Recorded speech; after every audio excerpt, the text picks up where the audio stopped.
Hi, welcome to Clutter Bravado.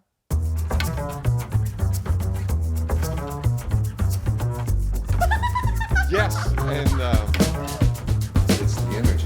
It's not just about the stuff. So we should probably just get into it, right? let's go.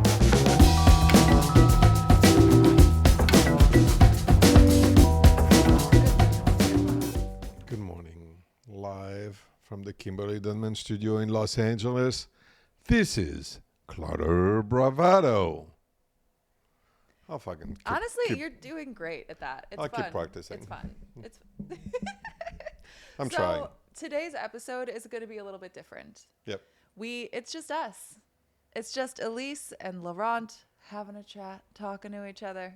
Well, we did a lot We've in the done- last, 10 days? We've done so much in the last 10 days. And so we figured we would just take today to recap everything and also some things that we've been looking at lately, some inspiration we've been finding. And some anti-inspiration. Here also, I mean, in this episode, you're going to get a little snarky.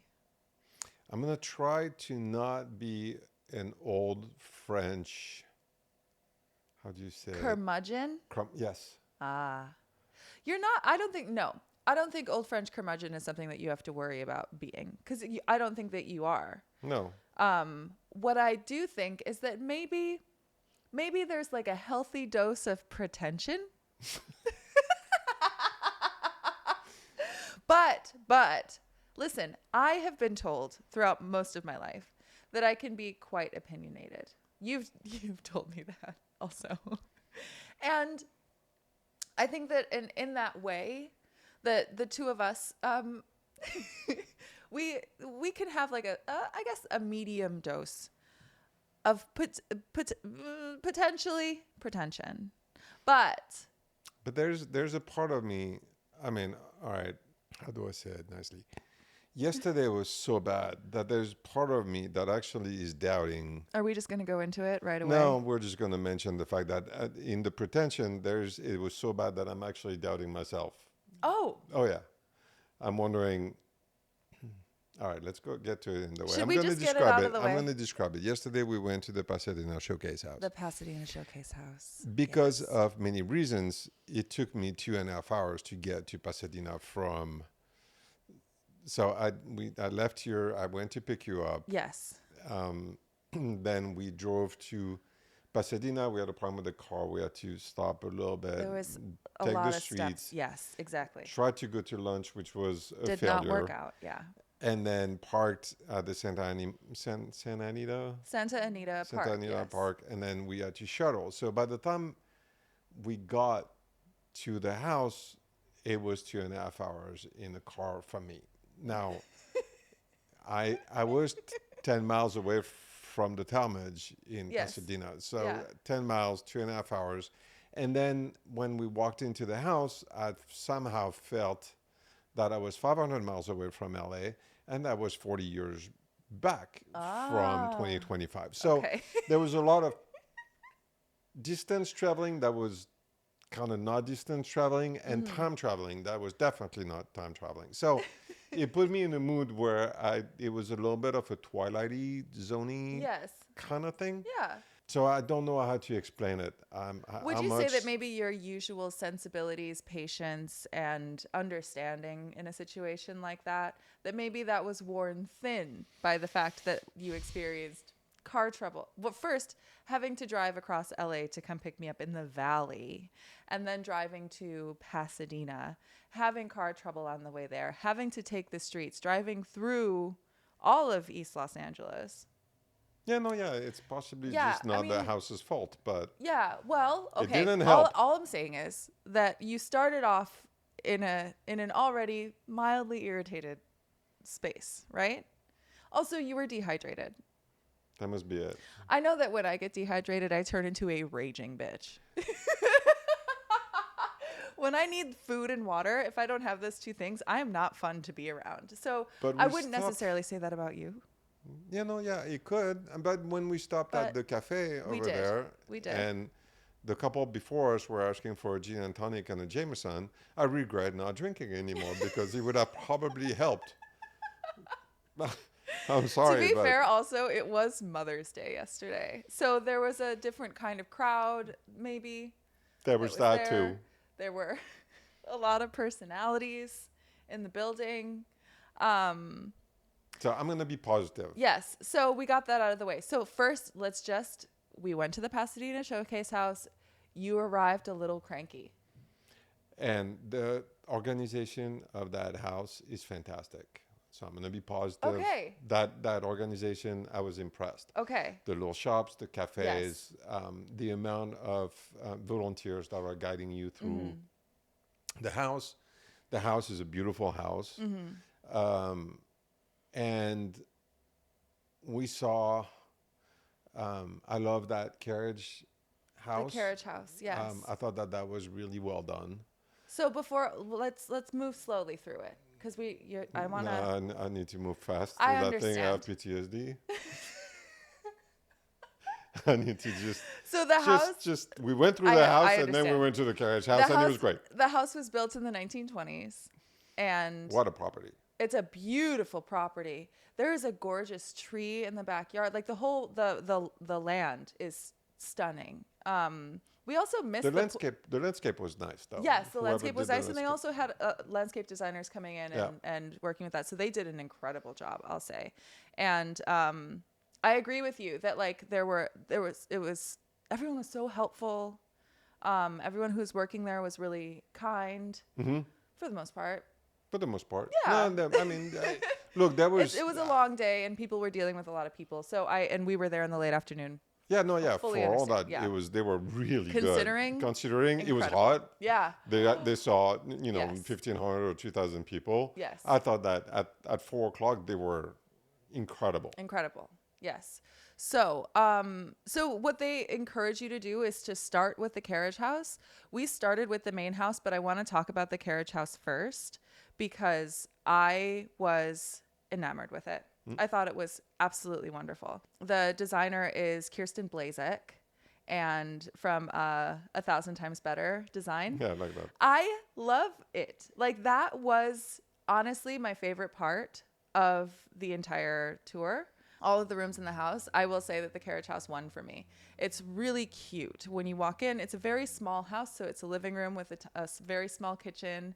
You go upstairs, there's a bath and then a bedroom. And she did so much with such a small space. And she has an incredibly...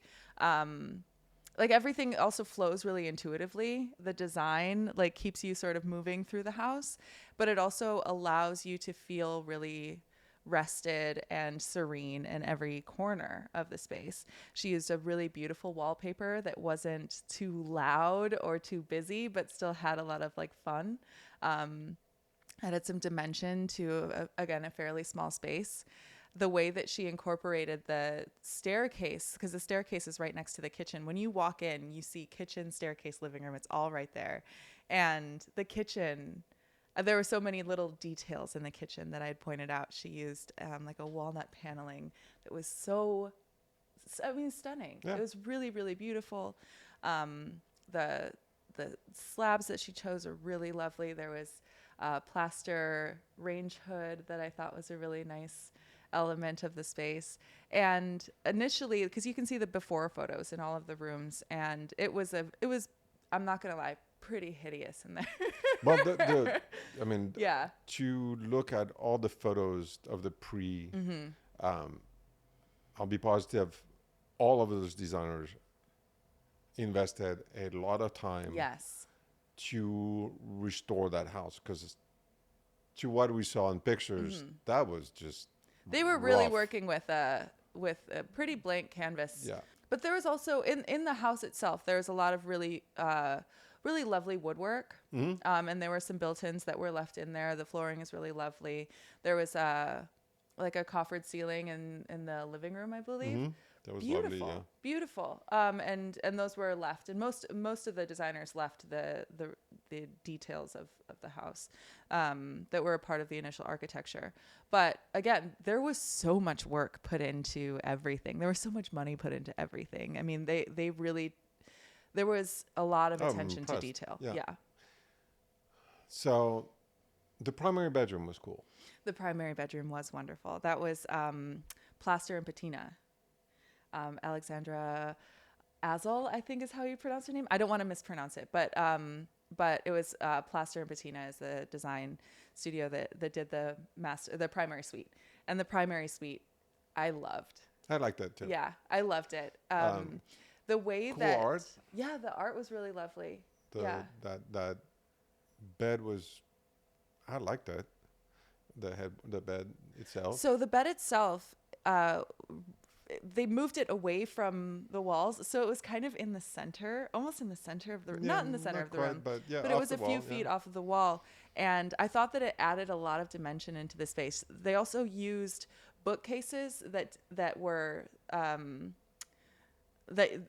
open on either side, so it was just sort of like shelving and placing things on the shelves that would allow you to look through to the other side of the room, but still allowed you a little bit of privacy. They used that in smaller bookcases that were on either side of the bed, and then also to separate between the sort of seating area. There's like a little desk area that's in a separate alcove off of the bedroom.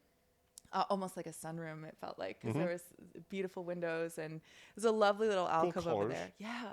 Color scheme was great. The color scheme was really lovely. It's a lot of neutrals, but with little pops of like really rich, sort of almost jewel tones. Yeah. But yeah, like there was an amethyst, there was some rust in there, and I thought that even with the wall color, and it made the room feel really cozy and really. And it's a big room. It is. It's a huge space actually. But in the bedroom itself and in the alcove, like it felt really grounded. And I feel like if I were to be in that space, if that was my bedroom, that would be a really lovely place to retreat. And I thought that they were really intentional with a lot of things in there. There were a few elements of it that you did not like. No, I didn't like everything, but I liked a lot of it. Yes, yeah. But that's why I'm the bath jumping was lovely. Oh, the bath was lovely, yes. Yes, the bath was lovely. There were some bold choices in the bath, I thought. And I mean, that's when you're doing a showcase house, making bold choices is really kind of the way to go, because you want to affect people. You want people to remember the space that you created in a positive way. Another room that we did like was the men's powder room. And the men's powder room, I believe that was downstairs. Awesome. Smoky mirrors. I love a smoky mirror. I love a dark mirror. I think that space especially, it had an innate sexiness to it. Yeah. It felt sexy. There were nudes photographs in the space, which I thought was really a lovely touch. And it was Javiera, who was one of our guests on the show previously. And she's in our most popular episode, actually, The Art of Nude Photography with Javiera Estrada. And so some of her photos are in that space. And I loved that. I loved that touch. The colors that she used in that room, which was sort of like really rich, smoky navy. And there was some, I believe she used wallpaper in there too. Awesome. And awesome. You know what I loved? I loved the way the photo was hung from the ceiling. Yes. To be over the mirror. I thought that was really clever. There was a lot of thought that went into it. I liked that little detail. I thought it was clever. I'm gonna switch back to a room that I know the kitchen and that in the great room. In the great room, I did not agree with all the choices. However, it was a huge room, and the work that the designer did.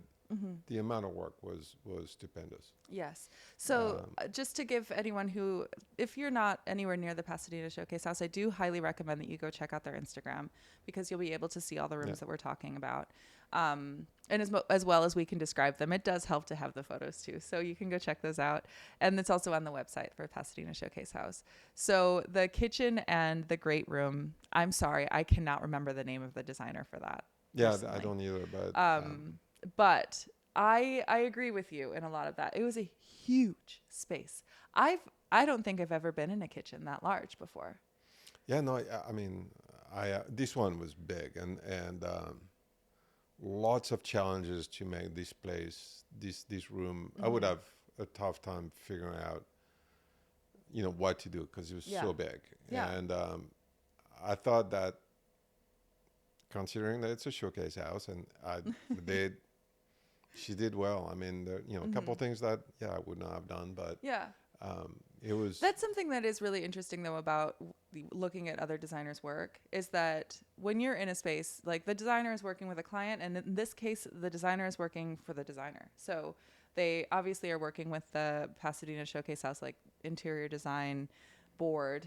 So things have to get approved, and they're also, working with their sponsors and things like that. So, so there are some parameters to it, but looking at the choices that somebody makes and saying like, oh, that's not a choice that I would have made, but I see what they're doing here. Yeah. And I think in that room, that was a really great embodiment of that, where, I've never been in a kitchen that had 2 islands that size before. These were the biggest kitchen islands I have ever seen. You know how there was like a trend back in like the early 2000s of like serving sushi on naked ladies? Shit, I missed that. You never went to a party where they serve sushi off of a naked lady? Come on now. No, Not one?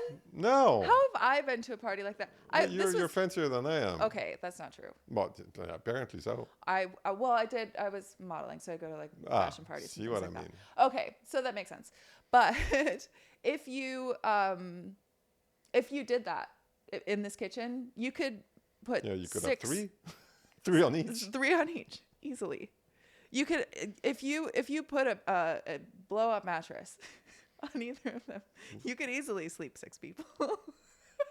It was wild. These are the biggest kitchen islands I have ever seen. Like, where do you even get a slab that big? Like, it was really impressive. It was really impressive. Again, not something that I would have chosen to do 2 giant islands, but I also really liked that they like one of them had an area for stools, so there was counter seating. The other one was really just for utility, and there was the formal dining room, and then there was also like a smaller dining room that was off of the great room. So there were 2 dining areas, which when I was first looking at it, I'm like, oh, there's like only a small dining room. Like, what do you need this much kitchen for? Who are you cooking for? If everyone's just going to be seated around this fairly big small party table. outside. I guess, you need the space, but it was really cool. I thought that she did a really great job with the amount of space that she had, and also the great room. So it's like a living room area. And it's like, it just seemed like a space where if you're cooking on Thanksgiving and, you have like all the boys that want to sit and watch the football game or whatever, it was neat. It was neat. And they did built-ins for the bookcases. And I was very impressed by that. There was a lovely other little offshoot. It was kind of like a kitchen, but it was the garden room. Yeah. And I loved the garden room. That was charming. Yeah. Beatrice Rose is the really designer charming. for that. And that was poetic. Yeah. Yeah. Yeah. I loved the colors that she used. They were very muted. It kind of had a cottagecore vibe to it, but not in an over the top sort of way. Like, it felt really inspired. It felt like a place that I would love to sit and eat bread and write. Mm-hmm. And it, set up for the garden. So it had like little gardening tools and a little mud area, which I thought was cute. But I thought that room was one of my favorites. And one other one that I do want to shout out is the laundry room. Again, I cannot remember the name of the designer. I have already like followed her on Instagram, and I have to remember her name. But the designer of the laundry room, so smart. Very simple. It was to the point.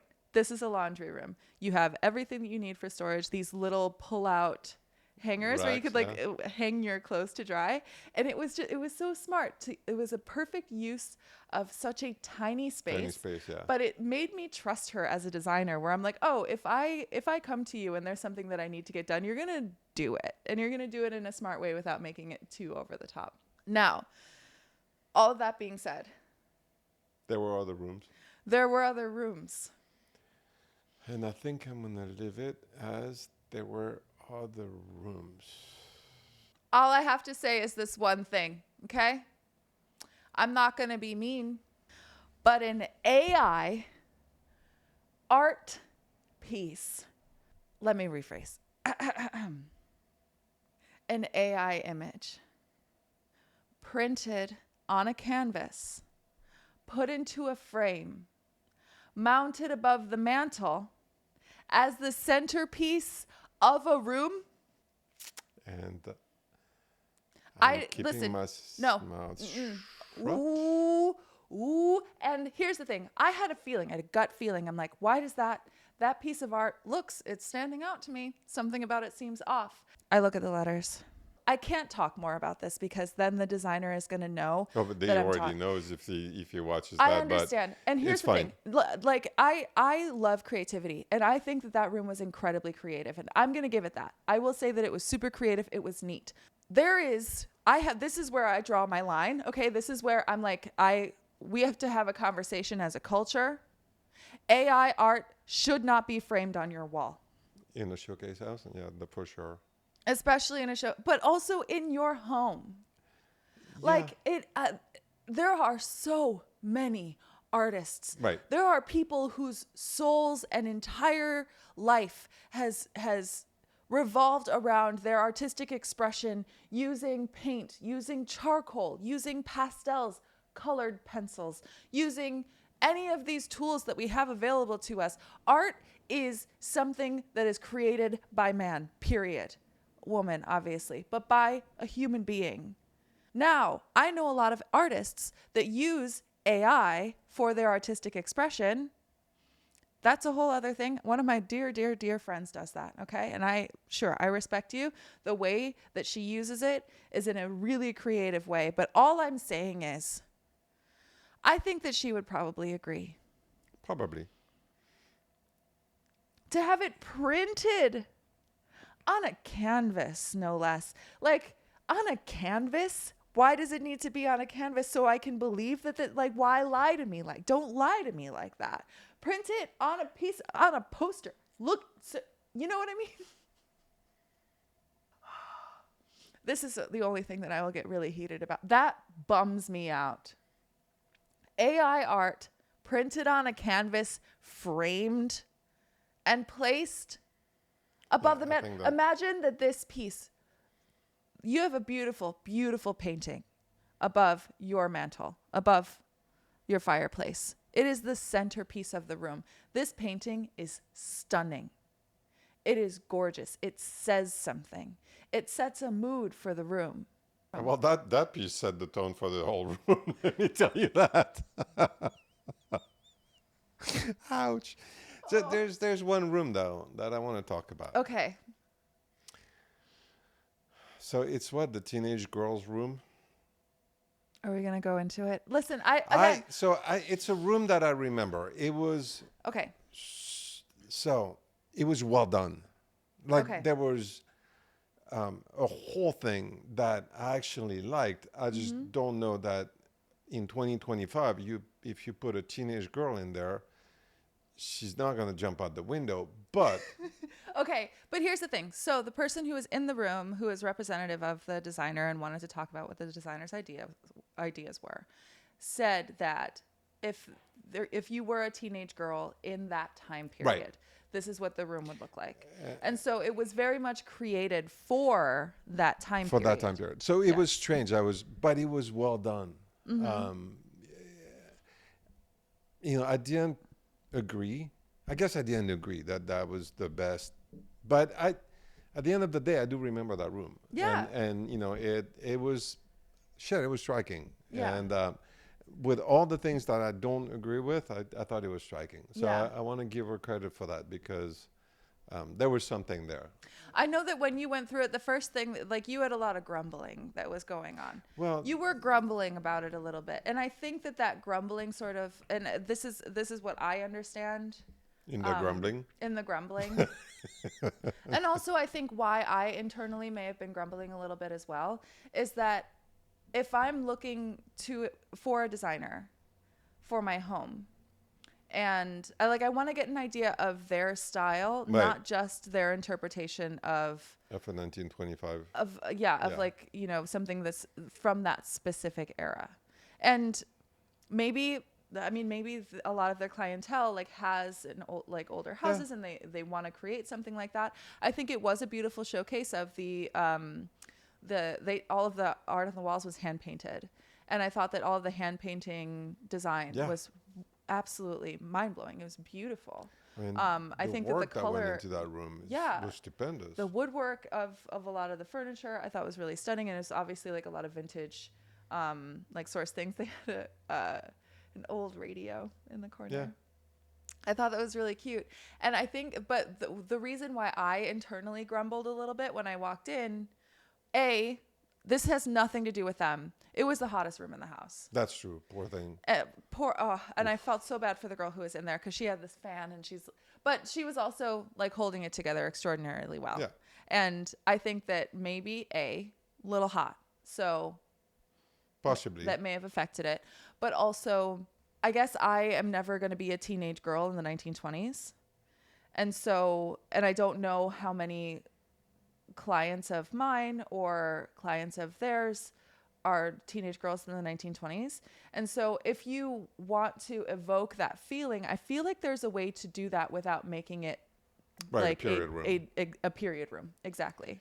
I like there was so much intention. There was so much thought to everything that was in there. And also it photographed incredibly well. I was looking at some of the photographs of it, and it's stunning. So if you get a chance to look at it, go check it out. I do feel kind of bad for talking so much smack about that piece of art.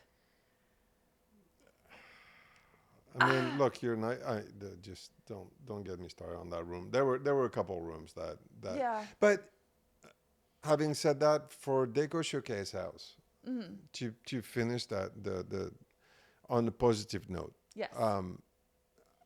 I was impressed by the work of those designers. There was a lot of work put into it. A lot of thoughts, a lot of work. I don't know if it was the recommendation of the design board to really stay, to keep the period of the house up front and center, because I think that a lot of designers really kept the 1920s theme going, and that might have been also, a requirement. So I'm not, because a lot of them, which threw me a little bit off, but the work was really good. I thought that the quality, the furnishings, I'm sorry, some of it was really debatable, but the work was there. Yeah.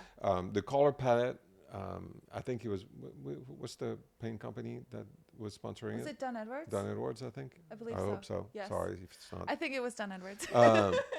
Their color palette chosen was really pleasing. Yes, I agree. And the organization of that showcase house, hats off. 60 years, I get it. My hats off to. This was also your first time at the Pasadena Showcase House. Yeah. This was my second time. I went there last year. And I will say, I mean, I loved the house from last year. There were so many little moments in that house that will stick with me forever that I thought were really lovely. In the one from last year, the entryway, it was like the staircase going up. So I'm not sure if it was like the entire entryway or if it was just that one like side of the staircase. But there was this beautiful vignette with like a chair, a small side table, some books that were stacked there, the wallpaper that was there, the curtain that was there. I thought it was stunning, and it was so strange, and really, it was a really cool moments in there. And I noticed that last year too, it was really, again, really well organized, really well put together. And there were rooms in that house last year that I walked into and I wanted to walk out faster than I walked in. Right. Like, I don't like it in here. There are a few of those. And I think that you're going to find that at any showcase house, or I mean, any of the trade shows that we've been to too, when you walk by a booth and you see something that you're just like, oh, this is not me. And it really is so subjective rather than objective. And so it's based on your taste. And there were a few rooms in the house when we walked through that I'm like, oh, I do not like this at all. But I know that this is someone's favorite thing. And that's something that I can really appreciate. And I felt the same way too when we went to that art show. Was it the Roosevelt? Yeah, Felix. There were a few artists that I despised, did not like. And then there were others that really called to me. And I also know that there was one that we debated on, an Australian painter that we debated on, where I walked in, I'm like, I'm obsessed with this piece. And you're like, oh God, I can't stand it. And then you stared at it longer and you're like, okay, what? I kind of like it. Yeah. And the more that you look at it, the more you engage with it, the more you pay attention to the details. Sometimes like things that you really like will come out, but we will always have that like first opinion about something, like whether you love it or whether you hate it. Like it's still, I mean, it's art. And I feel like this was an example of design, interior design as an art showcase. And final thoughts in Southern California, which is to organize something like this and be that successful, it's really hard. Yes. And the fact that they are able to maintain that and have a showcase house, I'll go back and support it. Yeah, definitely. And I mean, I liked it last year. I had a better time this year than I thought I was going to have, considering how I walked in. But I did enjoy it, and yeah, I mean, I definitely recommend, like, we support Pasadena Showcase House and everything that they do. I mean, they are doing so much for the community, and most of the designers are from the Pasadena community. Yeah. And I have a lot of respect for that. And there are a handful of designers that did it last year, that did it again this year, or who have done it in previous years and did it again. And I think that kind of like community and network that they're all building with each other, I think that there's something that we speak to it a lot when it comes to the LA design community. Yeah, it's all very close knit and everybody's really tight with each other. And I, again, like, I'm going to be reaching out to a few of those designers because I would love to have them on the show. I would love to have them on. It was fun. Yeah. Another topic of something that was not a gimme, but that was Design LA. Yeah. To start on a positive note, I thought it was pretty successful for a first year of, doing events on the Highland and Beverly and La Cienega, and, because this town is hard to... So Design LA really kind of came out of the LCDQ, which was the La Cienega Design Quarter.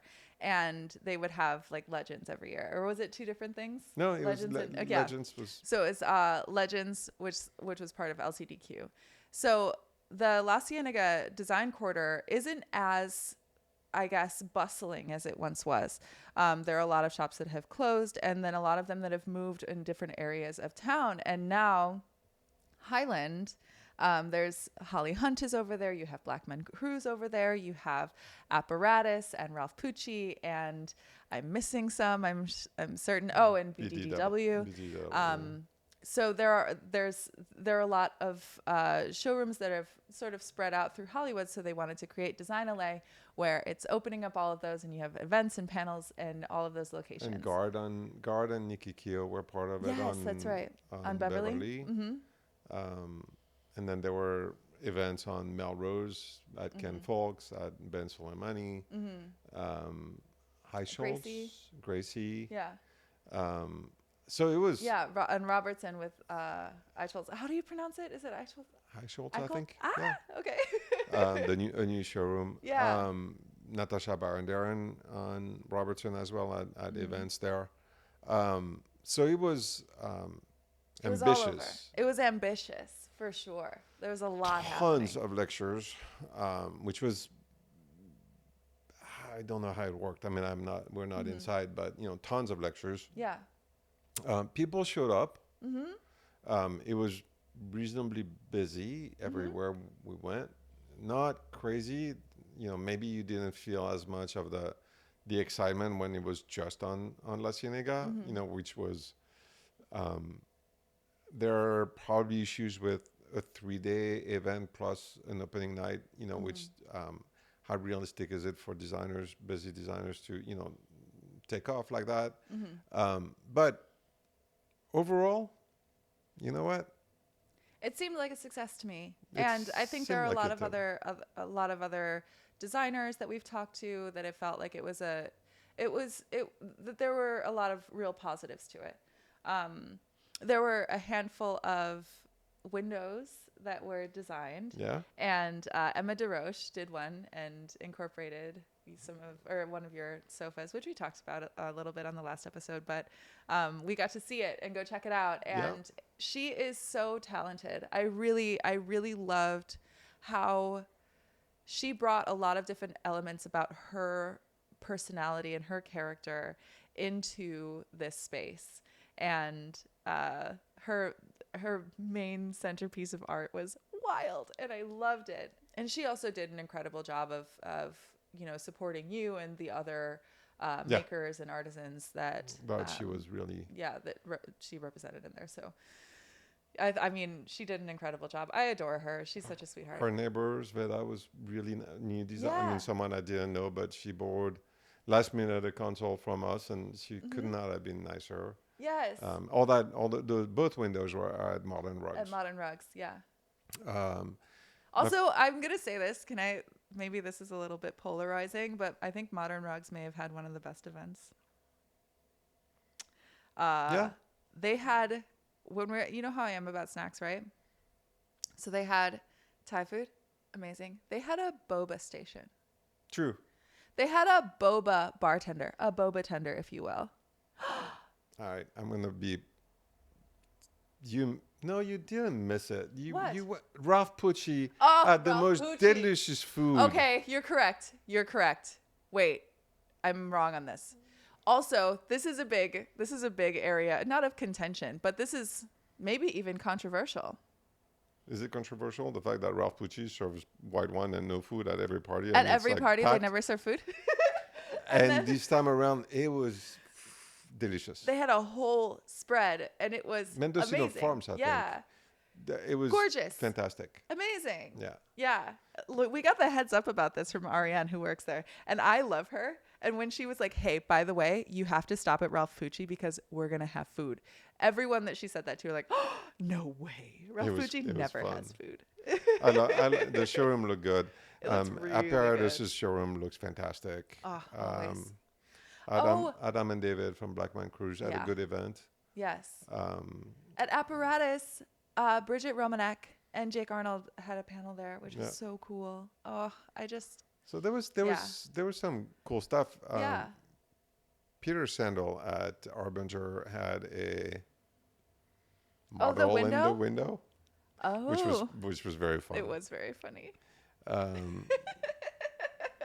So we missed the opening night because we went to a wonderful dinner. Yes. Kendall Wilkinson, who we had on the show previously, just released a book. I have it here. And it is called Beauty All Around. And it is a beautiful book. She has worked on this. This is a collection of projects that she's done over the years, but a lot of them are some of her newer projects. And many of them are from the same clients. It is a perfect visual collection of her work, the message that she has, and how she expresses her skill and her artistry as a designer. Throughout this entire book, there's a lot of storytelling in it, talking about how she gets her inspiration, what the history of certain spaces are. And I just love how well this is photographed, how beautifully this is put together. So because we got to chat with her right before she released the book, and it was wonderful to have her on the episode, we were invited to a dinner that she put together. This is my favorite thing.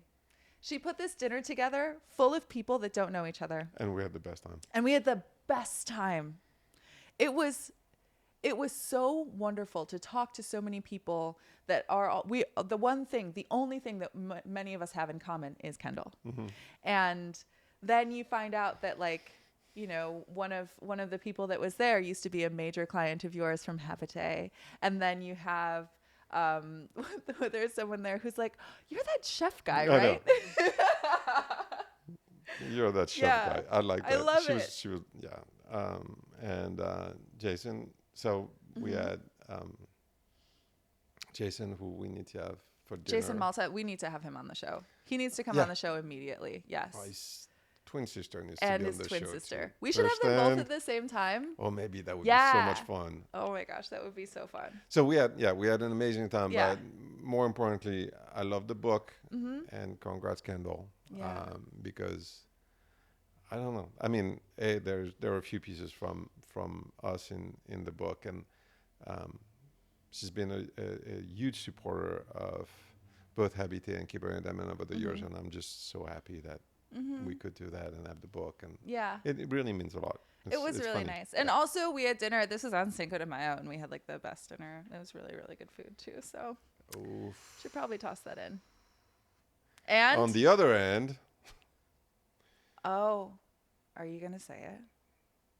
Are you gonna talk about it? anyone there? All right. I'm not saying where we were, but I'm on the rent. A plate of crudité, 2 mocktails, 2 chicken paillards, and a soft serve ice cream cannot be $180. It just can't. Repeat And that wait. again. Wait, repeat that again. A plate of crudité, A plate of crudité. like little broccoli with the tiniest bit of hummus, 2 chicken paillards with a little bit of arugula, a tiny bit of, Parmesan, not even that good. I mean, the other part was like, it was pedestrian at best. The soft serve ice cream was actually the best part of the thing. 2 mocktails that were pedestrian and a bottle of sparkling water, $180. How? Wow. Where? No. And No. it was, because the one before that was not good either, with a We huge had plate two- of pasta. We had 2 bad dinners. We had 2 and bad and dinners. so effing overpriced. I'm like, I'm sorry. I know it's hard to run a fucking restaurant in LA. I'm sure it's hard. Yeah. But at the end of the day, for all of us to make money, it's hard too. And Yeah. you can't freaking serve, no. Okay, wait. I want to talk to you about this because we had this conversation and I need to share it with everyone. And I feel like other people who are in Los Angeles and experiencing dining in LA have the same experience. I don't want to share. Oh, I don't want to share. well, yeah. We do things a little bit differently around here. Everything is to share. No, I don't want to share. You know what I want? I want a plate of food that belongs to me that I can eat as much of as I want. I want food that I like. There are appetizers to share. That's a nice communal thing. But when I get my entree, I want to eat my entree. I want to eat the food that I ordered that's for me. I want to eat that. Well, plus it was not made clear that everything was No. for sharing. It was No. upselling to the nth degree, Oh, and it was ridiculous. And then complete it's lack like, of clarity. I mean, twice in a row was just a little much. Yeah. So I I'm know. cooking at home again. So you're back to cooking here. And I'm back I to like it cooking when again. you cook for me because you know what else? You know what else is nice about having dinners here is that we all have our own plates Yeah. and that you serve per person. On the other side, I don't know why I'm like this. This is also something that I used to have Yeah. this when I had a dating app profile. I used to put on it dessert. My dessert comes with 1 spoon. Do not give me what. So I'm sorry. You're gonna serve me a creme brulee with 2 spoons. What's Oh. wrong with you? I don't want this straight. Like, especially when I was going on dates with like strangers, essentially. Like, I don't want your spoon in my creme brulee. Get out of here. This belongs to me. This is for me. Huh. I don't like to share dessert. I Okay. don't like to share food. Period. Apparently not. Yeah. No. But you were kind of stuck there. The other thing that does really irritate me is when you go to a restaurant and they're like, everything is to share. And then they give you like 3 tiny little meatballs. And you're like, there's 2 of us, 3 tiny meatballs. This means that I get 1.5 meatball. What's wrong with you? Don't do that to me. Just give that to me. I'll have 3 meatballs. That's what I want. Or give me 1 meatball and charge me accurately for it. Wow. But anyway, I don't think that restaurant is going to last for very much longer because not a lot of people are talking very positively about it anymore. And And also, you've had an experience at that place Yeah, it's twice in a row. I mean, with the sommelier. it's yeah. I mean, we're gonna stop because, but Because they're going to nevertheless, find out what we're talking about. Okay, real quick. This is just a tip across the board. We're being so snarky in this episode. A little tip across the board. If you work in a restaurant, don't talk about yourself before selling food. If somebody, like before somebody orders something, before somebody is ordering their appetizer or ordering their drinks or their wine, don't talk about you. Because oh, that was funny. yes, like I don't need to know about that. I don't care about that. So Honestly, I'm here to eat, and once I'm fed, I'm like, oh, by the way, who are you? You're sweet. I need to have food in my belly before I can have a conversation with you, or else I'm going to get real mean. And I don't mean this in a way that I don't care about a server as a human being, or a sommelier, for example, as a human being. I do care about them as a human being. But first and foremost, when I'm trying to, I mean, God forbid I tried to order wine, I would have had to wait 15 minutes before I would have been able to say, I actually do want the most expensive wine on the menu, when you're trying to talk me out of it while also trying to suggest it at the same time. Right. But so what was funny is that so the sommelier has a spiel, and it's the second time I go to the restaurant, and it's the second time that he gives that spiel, word for word. And I'll give him that, is that because now I'm interested in the sparkling water, the 5-minute rant on how wonderful he is because he traveled through Italy, and how you can't go wrong with an overpriced wine list is obnoxious at best. But I guess the lady that you were eavesdropping, and the lady that was sitting next to us answered, well, if I was, because his spiel is like, if you were in Italy, wine would be like, a normal thing to, then like, wine you with have dinner. to drink, You kind of have thing. to have wine. You have to have wine. I'm like, and no, the you thing don't? is, like, if you're opening it with, well, I've traveled quite a bit to Italy, and I can tell you that when you're in Italy, they tell you, like, wine is just a part of the meal. Wine is blah, blah, blah, and whatever. The woman next to us is just like, well, if I was in Italy, this glass would be $17, or this bottle would be $17. And I was like, yes, ma'am. that was funny. Yes, ma'am. So it's wrong in so many levels. Ways. That I'm like, between the pricing and the fact that there are people who don't drink. Didn't douche. even ask, do you all drink wine? Because if he It's had like- said that first, he would have saved all of us 8 minutes. because none of us. Well, were- in that case, were can I get you a drinking. bottle of sparkling? Yes, please. And then leave. So that experience was bad. On the other end, to finish talking about restaurant in a positive note, I went out with Trip and each to Petit Trois, and God, it was good. Yeah. Petit Yeah. Trois. Petit That's- Trois, shout out. Thanks, Shout out. Ludo. Shout out. Wow, that was Shout a out good to meal. it. Oh, great. So, see, I'm we're trying to gonna think if I've finish. been out to any. Have I gone? Oh, I did. You know how I take myself out on dates? Yeah. Like living my solo dream life where I just get to go do everything that I want by myself. Mm-hmm. Yeah. So I went to Figaro on Vermont. Mm-hmm. And now, listen, I don't necessarily go there for the food. I eat it. It's fine. The food's good enough.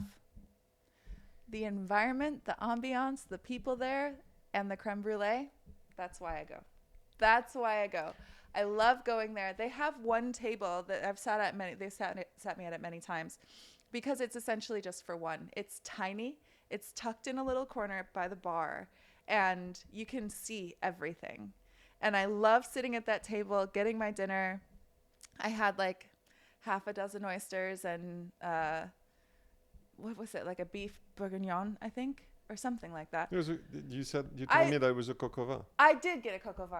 You're correct. You told me that. Yes, that's right, because I was just gushing about it earlier. But it was like a really average meal, creme brulee. But you know what? And I sit there. To make a coq au vin is it's a dish that you have to cook. Yeah. It's nice. I'd like to try it. The meat itself is really good. Vegetables. Yeah. But honestly, sometimes.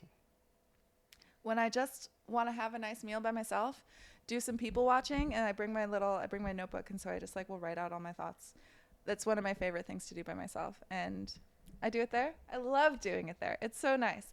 And service is fantastic there. There's one server who's been there, I think, the entire time I've lived in LA, at least for 10 or 15 years. He's awesome. I love it there. It's like one of my, home bases in LA. So see, it's not all bad, but when it's bad, boy, it hurts. Yeah, and it's usually the places that are newer and are very high priced. Now we had a restaurateur on here of owner of a restaurant that is also new and high priced. But that place kind of rules. And it's not all of them. The restaurant's busy, and Yeah. but he's a real restaurateur. The other one, I think that they're full of themselves, and it just shows. I'm sorry. Whatever. There were 2 restaurants that we went to this week that were not great, and 2 that were good. So I guess. But one thing that is really cool, though, is that both of those dinners that we went out to at bad restaurants, we had an incredible time because of the people we were with. Yeah, for sure. Company will change everything. For and sure. Yeah, no, the evening was really, really fun and really pleasant. That's because of the people, but the food was disappointing in both, and thoroughly overpriced. Yeah. That's that crudité really had just like a hint of hummus with it, didn't it? Hint of hummus, a lot of olive oil. I mean, a plate of crudité. It's like, no, I just. It was all. I mean, that was priced reasonably. That's when. I picked it because I needed a vegetable. You know what I mean? Sometimes you just need a vegetable. Yeah. And you eat a lot of French food. We had, but it's true that those two dinners, our friends who were with us, and we got to meet new people, and it was really fun. Yeah. But yeah, we need to have more restaurateurs on the podcast to talk to them. Good I think ones. that And also, we need to go to new restaurants too. Different ones. Yeah, different ones, huh? Yeah. I mean, those are not even. But I don't know too many. But yeah, if anybody had cool suggestions. Yeah, we'll take your suggestions. clutterbravado@gmail.com. Yeah. Any restaurant suggestions. Or DM us on also, Instagram. you know what's great too? You can email us if you have something not nice to say. We've been very snarky on this episode, and if you're like, excuse me, who do you think you are? clutterbravado@gmail.com is exactly where you should send that. Send it to me. I want to read it.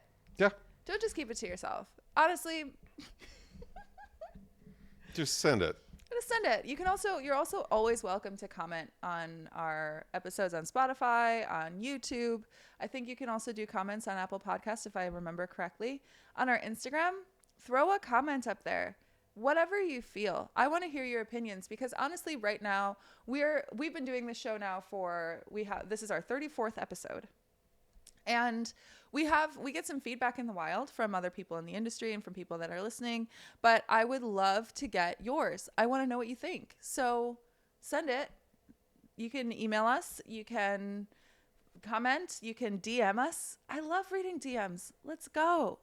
Communicate. Let's make this a two-way conversation because you and I are chatting with each other. We share some opinions on here. Yeah. And I want to hear what the people have to say.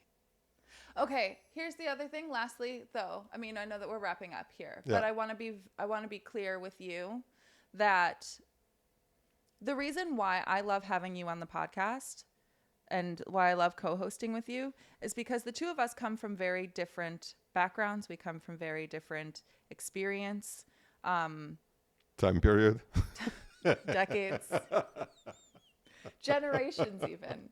And I like hearing your opinion on things. I like walking through the Pasadena Showcase House with you and through Design LA with you because you've seen a lot of evolution in the design industry over the past 30 years. You've seen how a certain trend has begun and then completely played out and how it's maybe returned again.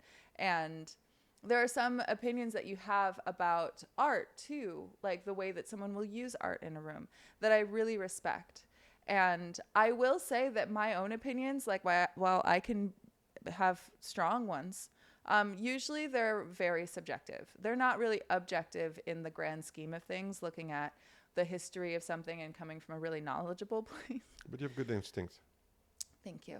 But they are more subjective than objective in that. And I will say too that some of the perspective shifts that I've experienced since I've been working with you have come from having more knowledge.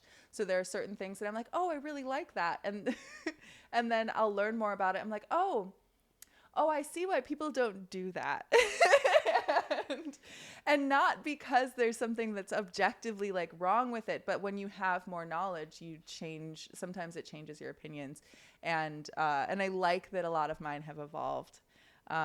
And that being said too, in something like the Pasadena Showcase House, there are a lot of people that aren't like educated in art history, that aren't educated in the history of architecture and design, and haven't followed trends all the way through for years and decades, and don't know a lot about art. And when it comes to walking into a room and deciding what you like, they're basing their choice on like the way that they feel is it's based on what they like personally and what their associations are. And I don't think that there's necessarily anything wrong with that. No. And I don't want to come from a judgmental place where I'm like, oh, you don't know about this, well then that means you have bad taste. Like, no, not necessarily. It's a different taste than mine, and my taste is different than yours. But there are a lot of there are a lot of areas of like wiggle room, and a lot of things are subjective. So, and maybe some people love sharing pasta. But the one thing that so taste is subjective. I agree with that. Mm-hmm. Quality is not, which is okay. what I loved about, for example, the primary bedroom. I thought Mm-hmm. that she used a lot of really quality art, Mm-hmm. quality furnishings, for the most part. You know, other than the color scheme. Sharing a plate of pasta, I'm for it, but make it a good plate of pasta, not whatever dog food that was. It wasn't okay. No, I'm kidding. It wasn't dog food. It was not. But make it a really good plate of pasta. A really good plate Like of pasta. we've had some incredible plates of pasta. Mm-hmm. There's a restaurant, I'll find it for next week on Western, where we went and we had an amazing Italian meal. Alba was amazing. That focaccia, I remember. Mm-hmm. You know, there's just like, we've had some really, this was not that. And, you know, the burger at Petit Trois, I don't know how much it is. But, you know, for a burger, it's up there. That's a lot of money for a burger. It's probably one of the best burger in Yeah. the city. So for quality, you know, I'm willing to just, you know, pay. I resent the fact that it was not a paying quality a high dish. ticket price for something that's just not good. Not good is upsetting. It now. feels insulting. You had something else that you were going to say too. What was it? You were interjecting. I was interjecting. No, because did people answer the thing Gemini is better than Libra? Did I win? No, you didn't win. Oh, your mom's comment doesn't count. Huh? My mom's comment does count. My mom's a Libra and my dad's a Libra. So I didn't win. My mom and I have the same birthday. My mom and I have the same birthday. That's true. Yeah. So shout out to my daughter who also voted for me. also voted for you. Thank you. Made me feel really, really, really loved. Wait, the question was who's worse, and so in that way you did win, but like you won as worst. Yes. All right. Anyway, we should wrap this up. So. Yeah. Last topic because I want in the Clutter Bravado art lifestyle, the fashion part. Yes. Really. Oh, really that's fast. right. We have to run through this really quick. The Met Gala. Yeah. The Met Gala started as we were like editing the last episode to put it up on last Tuesday. And I really wish that I would have been able to see some of it before we posted it. But since it's been a week, so it's past the news cycle now. But I want to really acknowledge that there was some incredible, incredible art that showed up on the red carpet of the Met Gala. I was so so impressed this year. And just like every year, there are some people who phoned it in. Hailey Bieber, that was embarrassing, honestly. Her attempt at whatever that was, it was really bad. It was a Zara dress, but there were some looks that were absolutely stunning. Couple that I'm gonna name: Jodie Turner-Smith. She wore floor length oxblood crocodile print, or was it python? I don't know. It was this gorgeous multi-layered suit with a crazy hat. Honestly, the hat really almost took it away from me, but it was so bold and stunning. The way that the color worked with her skin tone, everything was glossy. It all looked just very like hydrated to the gods. Absolutely stunning. I was blown away by her look. Another one that really, really stood out to me, Janelle Monáe. Janelle Monáe is known for really bold looks, period.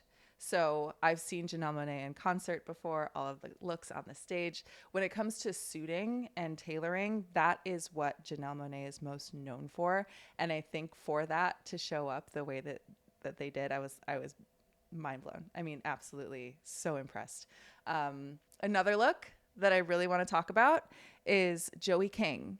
So Joey King is an actress. Her look on the red carpet was Miu Miu, and it was a green suit with little mirrored embellishments on it, like mirrors with little, like, I don't know if they were like rhinestones and beading all over it, and there were a million different patterns. There was an ascot and a ruffle and a shirt underneath that was black and white checkered, and there were all of these different colors and patterns in her outfit with this underneath this suit that was, I mean, I think the color palette was stunning. The way that her hair and makeup was done was really beautiful. I thought that her hairline looked weird. Pretty sure it was a wig, and if it was a wig, I wish it would have been installed a little bit better. And if it was her actual hair, then her hairstylist really... Oops. But the look itself, was gorgeous. Makeup, spot on. I mean, everything fit beautifully. I think it was incredibly well done. I did think that a lot of celebrities did kind of phone it in. And there were a few choices that were made that, like, I'm gonna leave my opinion sort of at the door on it, because considering that this is honoring the Black dandy, and it's a lot of Black male culture in this suiting and tailoring, and it's from a very specific part of history that you gotta do your research on in order to show up properly. I think that, again, I'm gonna rag on Hailey Bieber. She's, she's very famous and very successful for doing whatever it is that she does. And I think that she could have done any homework on this. Like, she could have shown up in literally anything other than what she did. And I thought I kind of felt that was rude. It was rude. It was disrespectful. But for the most part, I mean, there were a couple of celebrity women that I think were a little liberal with their spray tan, considering the theme. And I feel that it could have read in a way that maybe they didn't intend it to. Maybe they just spent 2 weeks in the Bahamas. Maybe you don't totally. know. Maybe they were in Saint-Tropez. Yep. getting No, not a lot of Saint-Tropez. sun. It was raining. Okay. So the Bahamas. Bahamas. But yeah, lots of sun. Very. Lots of sun. Hey, totally. But I thought it was. It was a spray tan. It was definitely a spray tan. It's fine. But Coleman Domingo. Can we talk about him really quick? Oh yeah. Do you remember his look? Yeah. Oh, incredible. It was a cape and a suit. And the suit underneath was so beautiful and fit him like a glove. Obviously, since this was already a week ago, it's already kind of like through the mill. We've already been through it already, but I highly recommend to go look at the people that I brought up. There was one other one that I knew I wanted to. Do you remember? No, Zendaya. Zendaya. Yeah. Zendaya. Yeah. With that white suit. Oh. So chic. Oh. She's a dream. Yeah. She's a dream. She's and a vision. The way she carries herself is just like, it's just feels so flawless and natural. She's flawless. Yeah. Yeah, she's gorgeous. And that suit was incredible on her. The hat was amazing on her. And it was inspired by a role that Diana Ross played, and they happened to be on the red carpet at the same time, so they got a couple photos together. Diana Ross, when she arrived, queen. So she arrived as the queen, and she was the queen. The winner of the red carpet. The winner? Yeah. And everybody. In my world, I told you that. Everybody won? Yeah. That's one of those fields where I feel like, I don't know, that you missed the mark or not. You're gutsy. You support a whole industry. Everybody wins to me. I mean, like the whole industry. I thought that it was just, Oh, no. Yeah. I mean, I hear where you're coming from, but there was a winner. Okay. And it was Tiana Taylor. Tiana Taylor was one of the first people on the red carpet. Oh, yeah. And she won. Yeah. Here's the thing about Tiana Taylor. She wins. She just wins. She wins. She is... have you ever, like, looked at her? Have you seen her just, like, being as she is in the world? This woman, it trains like an athlete, built like an athlete, has played an athlete in movies, is an incredible actress. Everything about her, you just look at her face, you're like, how do you exist? How are you real? She wins. She wins. And there you go. Her fit, the whole look. It had every element that you were hoping you were going to see. Everything that you wanted to see that would fit in the theme. She was an embodiment of it. And she, hands down, I saw her and I'm like, oh, I don't need to look at anyone else. I'm glad that I did. But she was I think she may have been the first person on the red carpet. I'm like, oh, you win. Great job. So there you go. Yeah. If you didn't know that there was a winner from us at Clutter Bravado, the winner of the Met Gala the winner of the Met Gala is Tiana Taylor. Thank you. Easy win. Honorable mention to Sabrina Carpenter, by the way. If you haven't seen what Sabrina Carpenter looked like on the red carpet, you should absolutely look at it. It was by Pharrell. He was one of the whatever. Anyway, we don't have to talk too much about it. Sabrina Carpenter is amazing at everything. She's also like the size of your thumb. She's like this big. It's nuts. She like how is she even like walking around? She was in heels that were like this high. I don't know how she was walking. It was wild. Her whole look was amazing. Cardi B and Burberry. Cardi B and Burberry. Anyway, I could talk about this forever. We talked about that. We brought this up way too late, and now we have to wrap up the episode because we got to get going. We have to get out of here. But anyway, we do have a great guest on for next week, I believe. We'll find out together. It's still not confirmed, but if it all pans out, it's going to be great. If it pans out, it's going to be great. And and if you are listening to this podcast, please subscribe. It helps us. And follow us on Spotify. Follow us on Apple Podcasts. Subscribe on YouTube. If you're listening on Spotify and you want to know what we look like, just go on YouTube. All of our videos are all of our episodes are recorded. You can just watch us talk to each other. And also, we have our reels on Instagram. Follow us on Instagram. If you want to share anything on any of these, you're always welcome to. And one of these days, we're going to start spreading out into Substack and TikTok too. So keep your eyes open. Keep your eyes peeled. It's on its way. But thank you for listening to us. Yeah. Thanks, Elyse. It was good to see you. Good to see you too. Thank you.